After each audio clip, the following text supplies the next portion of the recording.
Do introverts sleep better than extroverts?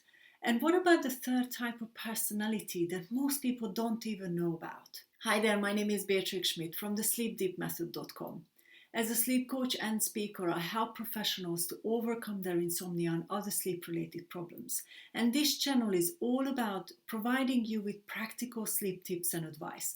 So if you're interested in that, hit the subscribe button below and come back each week when I share a brand new video on these different areas of sleep that you can develop and improve so you can enjoy and guarantee great sleep for many years to come. During my one-to-one work, personality types come up all the time, and I think it's super important for us to actually honor the personality type that we are so that we can really build an effective plan for our great sleep for many years to come. So how does this introverted extroverted dynamic play a role? Let's look at being an extroverted person first. This is typically someone who tends to be quite social. And again, there's very different definitions of what the extroverted person should look like. But generally speaking, I can see that from client examples as well. These are people who actually really enjoy hanging out with people, being with a group of people, doing social things a lot more than maybe the other type of person who might not enjoy social interactions as much.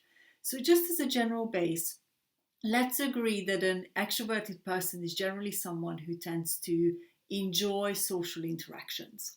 And how can that stop you sleeping really well at night? Is you tend to overcommit. And if that's something that's happening with you, and I remember the time when I was thinking that I'm an extroverted person as well, I used to say yes to all the things that I was offered, all the things that I was invited to. And what that meant is that I started pushing my boundaries because I wanted to hang out with people. So, if this is one of the things that you're starting to see in your kind of sleep dynamics, and maybe that's why you're pushing your sleep back, the first step is really truly understanding how many hours of sleep you need to be able to function at your complete optimum and how many different commitments you can actually squeeze into your entire week so that you're not sacrificing sleep and you're not sacrificing having good enough energy either. So diary management is the first thing is really truly understanding what is this different dynamic and being really be able to be on the top of your game. The second thing is how does all the social interactions, all those different things that you do create your internal reactions, emotions? So sometimes when we overdo the social interactions, whether that's an introverted or extroverted person, it creates a human dynamic, it creates the social dynamic. Sometimes we can think about the things that people might have told us, feedback we might have been given. So even though you're an extroverted person, you then attach some emotions to some of the perhaps feedback or maybe what you think was judgment can really stop you being able to sleep really well at night. So take a moment, perhaps after each social commitment you have, and check in with yourself and see how that group of people actually made you feel. Because who we hang out has a big impact on us. And perhaps if you're thinking about some of the things that was said during that commitment, you can then start thinking about that at night. So these are the two things that I would start with. If you're an extroverted person and you are having some troubles with sleeping at night, if you're an introverted person, how does that actually impact your sleep? Especially if you're struggling with your sleep. Being an introverted person generally means that you enjoy your time by yourself. And this does not mean that you never do anything social. So I'm sure that you're very well aware of that. It's some of those misconceptions we have about what the extroverted and introverted person actually mean. An introverted person does not mean that they don't do anything and they never leave the house. But often when I come across clients who are more introverted, some of the dynamics that impact their sleep are because they have become so much more internal. They perhaps don't discuss things with other people anymore as much maybe they used to. They become a little bit more closed in.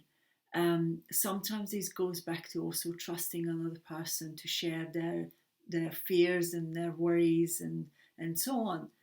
And this is one of the biggest dynamic that I see with this kind of personality. When we don't have another perspective on some of those worries or thoughts or concerns that we have or feedback we have received. So if that's something that you struggle with and you can see how that might be impacting your sleep, what I would suggest you do is reach out to someone.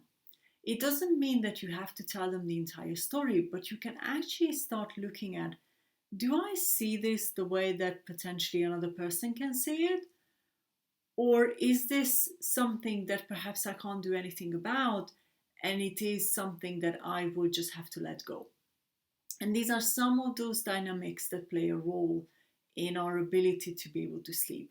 Letting go of those judgments and those comments or worries that we have, and also seeking another perspective will help you to start training your mind to look for those alternatives rather than just going along with what your mind thinks and sticking with it all the time and not having this broader perspective. The third type of personality that I come across with a lot more now actually is what we would call an ambivert. That is someone who has the balance of being extroverted and being introverted. And this is something that I've actually learned about myself as well over the years. Initially, in my mid-20s, I thought I was a lot more extroverted. And then after my burned out, I actually become a lot more introverted. But it makes sense because when you burn out or you really struggle with your sleep, you just don't have the energy necessarily to hang out with lots of different people.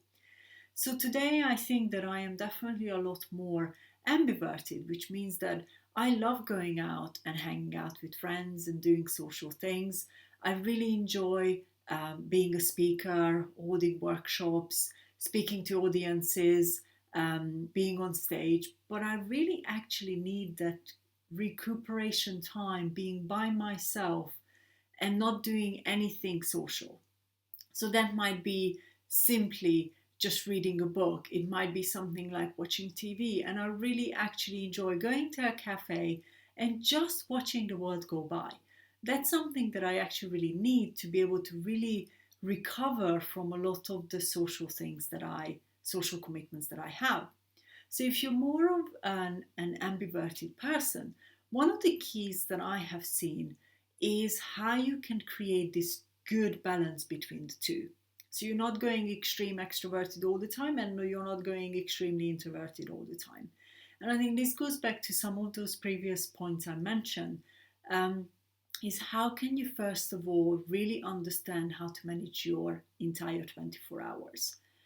I have a certain schedule and I know that I don't go out more than twice or maybe 3 times a week in the evening. Because if I do, and it becomes more than that, then I become overly tired. And then my weekend gets a little bit lost because I need to recover from all those different things that I've done. So looking at how your commitments spread across the entire week will really help you to get this right balance between being extroverted and being introverted. And booking some time out for yourself, really committing that time for you to rest and recover. And I don't just mean sleep, I mean other activities for you to recharge. So now that you heard my opinion about all these 3 different types of personalities and how it impacts sleep, I would love to know what you think about this topic. And what about maybe you figuring out which one you are? Have you managed to maybe change your perspective? I would love to hear it. So use the comment box below and let me know what you think about this topic. Did you enjoy this video and perhaps you even learned something from it? If you did, hit the like button below, subscribe to my channel and share it with your friends and family. And don't forget to come back each week when I share more practical tips and advice so you can keep improving your sleep and even overcome some of the sleep issues that you might be experiencing. So thank you so much for watching and I'm really looking forward to seeing you in the next video.